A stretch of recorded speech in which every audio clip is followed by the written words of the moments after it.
ধর্ষকের মৃত্যুর আগে ধর্ষী তাকে মৃত্যুবরণ করতে হয়। এটা হচ্ছে আমাদের সোনার বাংলাদেশ। একজন ধর্ষকের জীবনের মূল্যটা এত বেশি যে তাকে ফাঁসির মঞ্চে দাঁড় করা যাবে না। আমরা বাংলাদেশে কয়জন ধর্ষকের নাম জানি যাকে কঠোর থেকে কঠোরতম শাস্তি দেওয়া হয়েছে, যাকে ফাঁসির মঞ্চে দাঁড় করা হয়েছে? আমরা কি আদৌ কেউ জানি? জানি না। অথচ আমরা কতগুলো যারা ধর্ষিত হয়েছে তাদের নাম জানি। অনেক বড় এই লিস্ট, আসলে অনেক বড়, বলে শেষ করা যাবে না। কুমিল্লার তনু, মাগুরার আসিয়া, 2 দিন আগেও কিশোরগঞ্জে 8ম শ্রেণীর একটি ছাত্রীকে বাসা থেকে তুলে নিয়ে ধর্ষণ করা হচ্ছে। বাবার হাতে মেয়ে ধর্ষিত হচ্ছে, ভাইয়ের হাতে বোন ধর্ষিত হচ্ছে।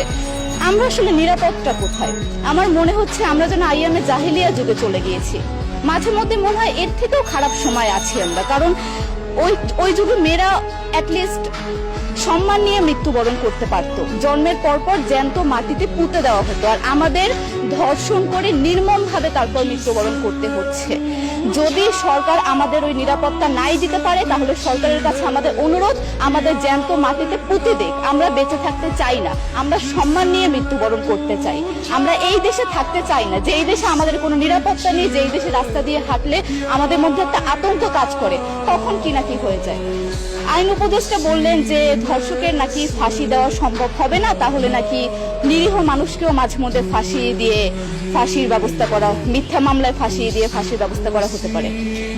আইন উপদেষ্টার কাছে আমার প্রশ্ন, আল্লাহ না করুক আজকে যদি আপনার কাছের কেউ, আপনার বোন অথবা আপনার স্ত্রী অথবা আপনার মেয়ের সাথে যদি এরকম কোনো কিছু হতো, আপনি কি আসলে এটা বলতে পারতেন যে না, ধর্ষককে ফাঁসি দেওয়া যাবে না?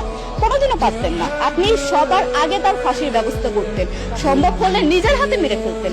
তাহলে আমাদের বেলায় কেন এত বৈষম্য? আমরা কি দোষ করেছি? আমরা কি নারী না? আমরাও তো কারো বোন, আমরাও তো কোনো বাবার সন্তান, আমাদেরও তো বেঁচে থাকার অধিকার আছে, তাই না?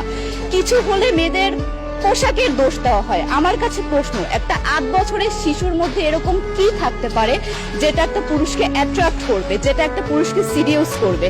সেরকম হলে আসলে ধর্ষণ করা হতো সবসময় প্রাপ্তবয়স্ক মহিলাকে। কিন্তু আমরা আসলে পরিসংখ্যান গবেষণা করলে দেখতে পারি যে ধর্ষক সবচেয়ে বেশি করা হচ্ছে শিশুদেরকে, কিশোরীদের সবচেয়ে বেশি ধর্ষণ করা হচ্ছে। দৃষ্টিভঙ্গি পরিবর্তন করুন, চিন্তা ভাবনা পরিবর্তন করুন, ধর্ষকদের আইনের আওতায় আনুন।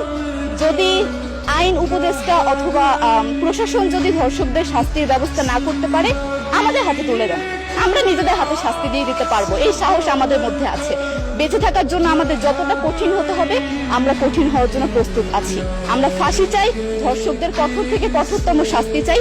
যতদিন না পর্যন্ত ফাঁসি দেওয়া হবে, যতদিন না পর্যন্ত ধর্ষকদের শাস্তির ব্যবস্থা করা হবে, আমরা আমাদের আন্দোলন অব্যাহত রাখবো। দরকার হলে আমরা শিক্ষা প্রতিষ্ঠান বন্ধ করে দিব, তবুও আমরা থামবো না। এটাই আমাদের দাবি।